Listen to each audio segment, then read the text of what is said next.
আপনি কি নামাজ পড়েন? নামাজ পড়েন? এই পানিটা পরিষ্কার না নোংরা? অবশ্যই নোংরা। এই পানিটা যদি ছিটা আপনার শরীরের উপরে নামাজ হবে? না না, তাহলে কি এটা পানিটা নোংরা না ভাল পরিষ্কার?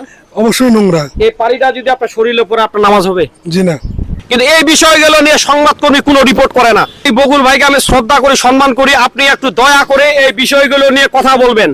আসসালামু আলাইকুম। ওয়ালাইকুম সালাম, ভালো আছেন? জি আলহামদুলিল্লাহ, আপনি ভালো আছেন না? জি আলহামদুলিল্লাহ। আচ্ছা, আপনি তো নামাজ পড়েন তাই না? জি, জি। এই পানিটা যদি এই ছিটা যদি আপনার শরীরে পড়ে আপনার নামাজ হবে? না, নামাজ হবে না, নাপাক হয়ে যাবে সব। নাপাক হয়ে যাবে না? হ্যাঁ।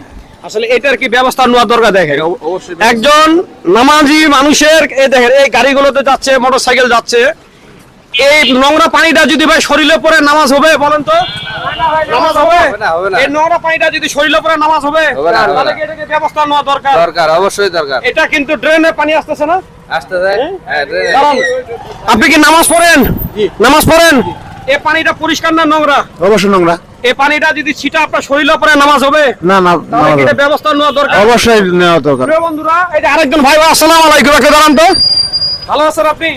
আপনি তো নামাজ পড়েন তাই না? জি জি আচ্ছা, এটা তো নোংরা পানি, এটা ড্রেনের পানি না? এটা জি জি, এটা এই পানিটা যদি ছিটা শরীরে পড়ে আপনার নামাজ হবে? বলেন তো। নোংরা পানি পড়লে তো নামাজ হবে না। নামাজ হবে না। এটা কি করার দরকার এখন? এটা সংস্কার করা উচিত। সংস্কার, এটা দায়িত্ব কার বলেন তো? এটা কর্তৃপক্ষের। এটা দায়িত্ব কার ভাই? এটা আমরা ইয়ার দায়িত্ব, মানে সরকারের দায়িত্ব। সরকার বা হ্যাঁ, পৌরসভার লোক? অবশ্যই পৌরসভার লোক দায়িত্ব। দেখেন আমরা কোন দেশে বসবাস করি, দেখেন এই রাস্তা দিয়ে হাজার মানুষের চলাচল, দেখেন হাজারো মানুষের চলাচল এই রাস্তা দিয়ে দীর্ঘদিন যাবত। এটা জমিদার পাড়া না ভাই? দীর্ঘদিন যাবত এই রাস্তাটা এভাবে আছে, এইভাবে আছে, এটা সংস্কার হচ্ছে না। ভাই একটু কথা বলেন, এদিকে আসেন তো। আসসালামু আলাইকুম। ওয়ালাইকুম আসসালাম। ভালো আছেন আপনি? জি আলহামদুলিল্লাহ। আচ্ছা, আপনি তো একজন হুজুর মানুষ, নামাজি তাই না? জি আচ্ছা, এই পানিটা নোংরা না ভাল পরিষ্কার? অবশ্যই নোংরা। এই পানিটা যদি আপনার শরীরের উপরে আপনার নামাজ হবে? জি না। তাহলে এটা কি করা দরকার?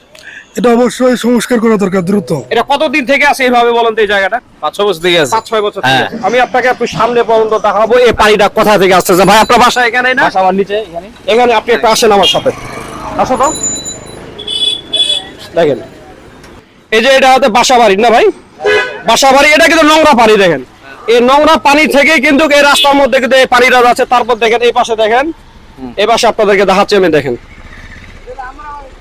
হ্যাঁ। আচ্ছা দেখেন যে এটা কিন্তু নোংরা পানি। এই ড্রেনে কোন পানি আসে? বাসা বাড়ি, এই যে পৌরসভা যত, এই ড্রেনের মধ্যে এই নোংরা পানিগুলো আসে, প্রসাব পায়খানা যত কিছু। আর এই পানিটা এই রাস্তা দিয়ে একেবারে দেখেন কত দূর, 1/2 কিলোমিটার পর্যন্ত চলে যাচ্ছে। তাহলে এই পানিটা যদি একজন নামাজি লোকের গায়ে যদি পড়ে, নামাজ হবে? না, নামাজ হবে না। নামাজ হবে না। এটা কিন্তু দীর্ঘদিন যাবত এভাবে চলছে। তা আমি যেটুকু জানি, এই আশেপাশে মনে হয় সাংবাদিক আছে না? আছে আছে। বকুল ভাইয়ের বাসা কি